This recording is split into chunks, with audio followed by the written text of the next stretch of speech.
सभी श्रोताओं को मेरा प्यार भरा नमस्कार और चैनल श्रेष्ठ कहानियाँ में आप सभी का एक बार फिर बहुत बहुत स्वागत है। दोस्तों, आज हम प्रसिद्ध कहानीकार मुंशी प्रेमचंद जी की एक कहानी सुनेंगे। कहानी का शीर्षक है झांकी। आइए सुनते हैं आज की कहानी। कई दिन से घर में कलह मचा हुआ था। माँ अलग मुंह फुलाए बैठी थी, स्त्री अलग। घर की वायु में जैसे विष भरा हुआ था। रात को भोजन नहीं बना। दिन को मैंने स्टोव पर खिचड़ी डाली, पर खाया किसी ने नहीं। बच्चों को भी आज भूख न थी। छोटी लड़की कभी मेरे पास आकर खड़ी हो जाती, कभी माता के पास, कभी दादी के पास, पर कहीं उसके लिए प्यार की बातें न थीं। कोई उसे गोद में न उठाता था, मानो उसने भी अपराध किया हो।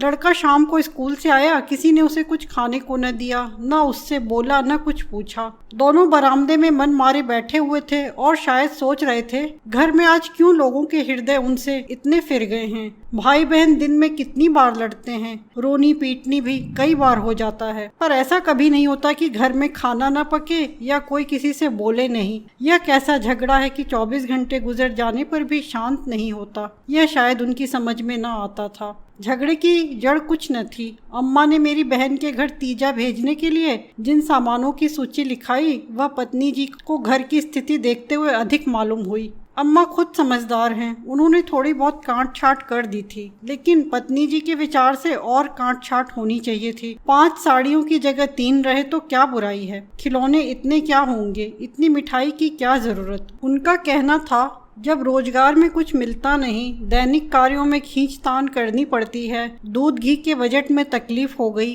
तो फिर तीजे में क्यों इतनी उदारता की जाए। पहले घर में दिया जलाकर तब मस्जिद में दिया जलाते हैं। यह नहीं कि मस्जिद में तो दिया जला दें और घर अंधेरा पड़ा रहे। इसी बात पर सास बहू में तकरार हो गई, फिर शाखें फूट निकली। बात कहाँ से कहाँ जा पहुंची।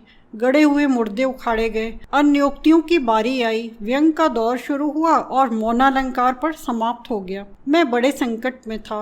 अगर अम्मा की तरफ से कुछ कहता हूँ तो पत्नी जी रोना धोना शुरू करती हैं, अपने नसीबों को कोसने लगती हैं। पत्नी की सुनता हूँ तो जन मुरीद की उपाधि मिलती है। इसलिए बारी बारी से दोनों पक्षों का समर्थन करता जाता था, पर स्वार्थवश मेरी सहानुभूति पत्नी के साथ ही थी। खुलकर अम्मा से कुछ न कह सकता था, पर दिल में समझ रहा था कि ज्यादती इन्हीं की है। दुकान का यह हाल है कि कभी कभी बोहनी भी नहीं होती, असामियों से टका वसूल नहीं होता, तो इन पुरानी लकीरों को पीटकर क्यों अपनी जान संकट में डाली जाए। बार बार इस गृहस्थी के जंजाल पर तबीयत झुंझलाती थी। घर में 3 तो प्राणी हैं और उनमें भी प्रेम भाव नहीं। ऐसी गृहस्थी में तो आग लगा देनी चाहिए। कभी कभी ऐसी सनक सवार हो जाती थी कि सबको छोड़ छाड़ कर कहीं भाग जाऊं। जब अपने सिर पड़ेगा तब इनको होश आएगा, तब मालूम होगा कि गृहस्थी कैसे चलती है। क्या जानता था कि यह विपत्ति झेलनी पड़ेगी। विवाह का नाम ही न लेता। तरह तरह के कुत्सित भाव मन में आ रहे थे। कोई बात नहीं, अम्मा मुझे परेशान करना चाहती हैं। बहू उनके पाँव नहीं दबाती, उनके सिर में तेल नहीं डालती, तो इसमें मेरा क्या दोष। मैंने उसे मना तो नहीं कर दिया है। मुझे तो सच्चा आनंद होगा यदि सास बहू में इतना प्रेम हो जाए, लेकिन यह मेरे वश की बात नहीं है। दोनों में प्रेम डालूं। अगर अम्मा ने अपनी सास की साड़ी धोई है, उनके पाँव दबाए हैं, उनकी घुड़कियां खाई हैं, तो आज वह पुराना हिसाब बहू से क्यों चुकाना चाहती हैं। उन्हें क्यों नहीं दिखाई देता कि अब समय बदल गया है। बहुएं अब भयवश सास की गुलामी नहीं करती। प्रेम से चाहे उनके सिर के बाल नोच लो, लेकिन जो रौब दिखाकर उन पर शासन करना चाहो तो वह दिन लद गए। सारे शहर में जन्माष्टमी का उत्सव हो रहा था। मेरे घर में संग्राम छिड़ा हुआ था। संध्या हो गई थी पर घर अंधेरा पड़ा था। मनहूसियत छाई हुई थी। मुझे अपनी पत्नी पर क्रोध आया। लड़ती हो लड़ो, लेकिन घर में अंधेरा क्यों कर रखा है। जाकर कहा, क्या आज घर में चिराग न जलेंगे। पत्नी ने मुंह फुलाकर कहा, जला क्यों नहीं लेते, तुम्हारे हाथ नहीं हैं। मेरी देह में आग लग गई। बोला, तो क्या जब तुम्हारे चरण नहीं आए थे तब घर में चिराग न जलते थे। अम्मा ने आग को हवा दी। नहीं, तब सब लोग अंधेरे में ही पड़े रहते थे। पत्नी जी को अम्मा की इस टिप्पणी ने जामे के बाहर कर दिया। बोली, जलाते होंगे मिट्टी की कुप्पी, लालटेन तो मैंने नहीं देखी। मुझे इस घर में आए 10 साल हो गए। मैंने डांटा, अच्छा चुप रहो, बहुत बढ़ो नहीं। ओहो, तुम तो ऐसे डांट रहे हो जैसे मुझे मोल लाए हो। मैं कहती हूँ चुप रहो। क्यों चुप रहूं? अगर एक कहोगे तो दो सुनोगे, इसी का नाम पतिव्रत है। जैसा परास्त होकर बाहर चला गया और अंधेरी कोठरी में बैठा हुआ उस मनहूस घड़ी को कोसने लगा जब इस कुलच्छनी से मेरा विवाह हुआ था। इस अंधकार में भी 10 साल का जीवन सिनेमा चित्रों की भांति मेरे नेत्रों के सामने दौड़ गया। उसमें कहीं प्रकाश की झलक न थी, कहीं स्नेह की मृदुता न थी। सहसा मेरे मित्र पंडित जयदेव जी ने द्वार पर पुकारा, अरे आज ये अंधेरा क्यों कर रखा है जी, कुछ सूझती ही नहीं, कहाँ हो? मैंने कोई जवाब न दिया। सोचा यह आज कहाँ से आकर सिर पर सवार हो गए। जयदेव ने फिर पुकारा, अरे कहाँ हो भाई, बोलते क्यों नहीं? कोई घर में है या नहीं? कहीं से कोई जवाब न मिला। जयदेव ने द्वार को इतनी जोर से झंझोड़ा कि मुझे भय हुआ कहीं दरवाजा चौखट बाजू समेत गिर न पड़े। फिर भी मैं बोला नहीं। उनका आना खल रहा था। जयदेव चले गए। मैंने आराम की सांस ली। बारे शैतान टला, नहीं घंटों सिर खाता। मगर 5 ही मिनट में फिर किसी के पैरों की आहट मिली और अब की टॉर्च के तीव्र प्रकाश से मेरा सारा कमरा भर उठा। जयदेव ने मुझे बैठे देखकर कौतूहल से पूछा, तुम कहाँ गए थे? जी, घंटों चीखा, किसी ने जवाब तक न दिया। यह आज क्या मामला है? चिराग क्यों नहीं जले? मैंने बहाना किया। क्या जाने, मेरे सिर में दर्द था। दुकान से आकर लेटे तो नींद आ गई और सोए तो घोड़ा बेचकर, मुर्दों से शर्त लगाकर। हाँ यार, नींद आ गई।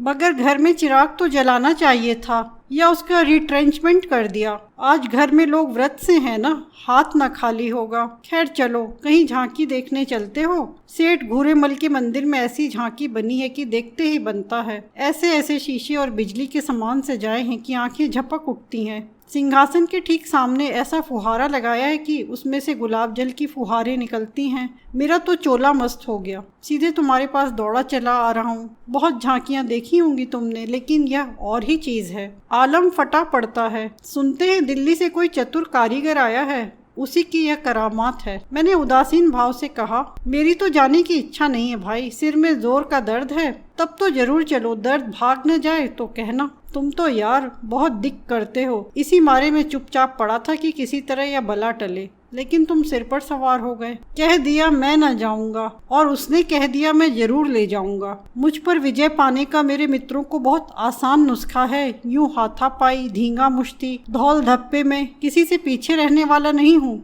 लेकिन किसी ने मुझे गुदगुदाया और परास्त हुआ। फिर मेरी कुछ नहीं चलती। मैं हाथ जोड़ने लगता हूँ, घिघियाने लगता हूँ और कभी कभी रोने भी लगता हूँ। जयदेव ने वही नुस्खा आजमाया और उसकी जीत हो गई। संधि की वही शर्त ठहरी कि मैं चुपके से झांकी देखने चला चलूं। सेठ घूरेमल उन आदमियों में हैं जिनका प्रातः को नाम ले लो तो दिन भर भोजन न मिले। उनके मक्खी चूसपन की सैकड़ों ही दंत कथाएं नगर में प्रचलित हैं। कहते हैं एक बार मारवाड़ का एक भिखारी उनके द्वार पर डट गया कि भिक्षा लेकर ही जाऊंगा। सेठ जी भी अड़ गए कि भिक्षा न दूंगा, चाहे कुछ हो। मारवाड़ी उन्हीं के देश का था। कुछ देर तो उनके पूर्वजों का बखान करता रहा, फिर उनकी निंदा करने लगा। अंत में द्वार पर लेट रहा। सेठ जी ने रत्ती भर परवाह न की। भिक्षुक भी अपनी धुन का पक्का था। सारा दिन द्वार पर बेदाना पानी पड़ा रहा और अंत में वही मर गया। तब सेठ जी पसीजे और उसकी क्रिया इतनी धूमधाम से की कि बहुत कम किसी ने की होगी। भिक्षुक का सत्याग्रह सेठ जी के लिए वरदान हो गया। उनके अंतःकरण में भक्ति का जैसे स्रोत खुल गया। अपनी सारी संपत्ति धर्मार्थ अर्पण कर दी। हम लोग ठाकुर द्वारे में पहुँचे तो दर्शकों की भीड़ लगी हुई थी। कंधे से कंधा छिलता था।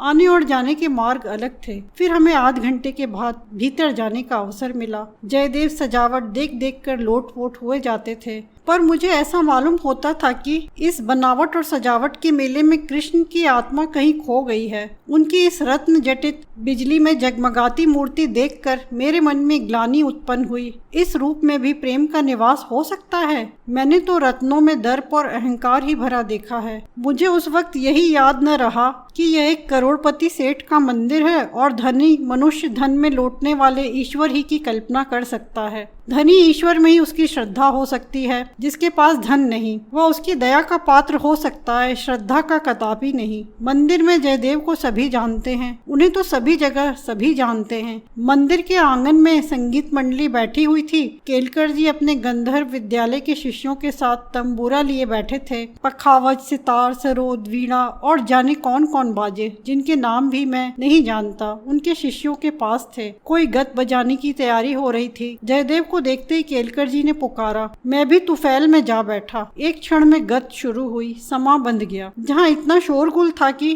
तोप की आवाज भी न सुनाई देती, वहाँ जैसे माधुर्य के उस प्रवाह ने सब किसी को अपने में डुबा लिया। जो जहाँ था वहीं मंत्र मुग्ध सा खड़ा था। मेरी कल्पना कभी इतनी सचित्र और संजीव न थी। मेरे सामने न वही बिजली की चकाचौंध थी, न वह रत्नों की जगमगाहट, न वह भौतिक विभूतियों का समारोह। मेरे सामने वही यमुना का तट था, गुल्म लताओं का घूंघट मुंह पर डाले हुए। वही मोहिनी गौएं थी, वही गोपियों की जल क्रीड़ा, वही वंशी की मधुर ध्वनि, वही शीतल चांदनी और वही प्यारा नंद किशोर, जिसके मुख छवि में प्रेम और वात्सल्य की ज्योति थी, जिसके दर्शनों से हृदय निर्मल हो जाते थे। मैं इसी आनंद विस्मृत की दशा में था कि कंसर्ट बंद हो गया और आचार्य केलकर के इस किशोर शिष्य ने धुरपद अलापना शुरू किया। कलाकारों की आदत है कि शब्दों को कुछ इस तरह तोड़ मरोड़ देते हैं कि अधिकांशतः सुनने वालों की समझ में नहीं आता कि क्या गा रहे हैं। इस गीत का एक शब्द भी मेरी समझ में ना आया, लेकिन कंठ स्वर में कुछ ऐसा मादकता भरा लालित्य था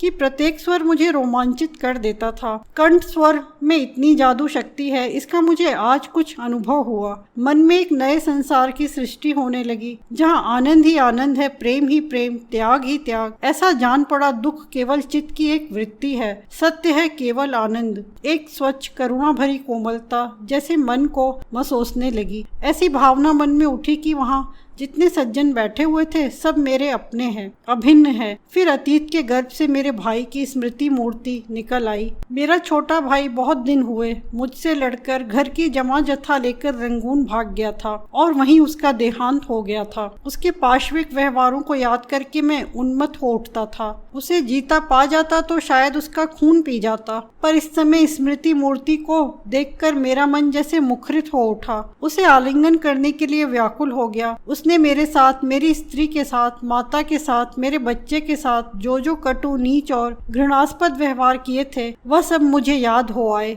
मन में केवल यही भावना थी, मेरा भैया कितना दुखी है। मुझे इस भाई के प्रति कभी इतनी ममता न हुई थी। फिर तो मन की यह दशा हो गई जैसे विवलता कह सकते हैं। शत्रु भाव जैसे मन से मिट गया था। जिन जिन प्राणियों से मेरा बैर भाव था, जिनसे गाली गलौज, मारपीट, मुकदमाबाजी सब कुछ हो चुकी थी, वह सभी जैसे मेरे गले से लिपट लिपट कर हंस रहे थे। फिर विद्या, मेरी पत्नी की मूर्ति मेरे सामने आ खड़ी हुई। वह मूर्ति जिसे 10 साल पहले मैंने देखा था, उन आंखों में वही विकल कंपन था, वही संदिग्ध विश्वास, कपोलों पर वही लज्जा लालिमा जैसे प्रेम सरोवर से निकला हुआ कई कमल पुष्प हों, वही अनुराग, वही आवेश, वही याचना भरी उत्सुकता जिससे मैं उसे न भूलने वाली रात को उसका स्वागत किया था, एक बार फिर मेरे हृदय में जाग उठी। मधुर स्मृतियों का जैसे स्रोत सा खुल गया। जी ऐसा तड़पा कि इस समय जाकर विद्या के चरणों पर सिर रगड़ कर रोऊं और रोते रोते बेसुध हो जाऊं। मेरी आंखें सजल हो गईं।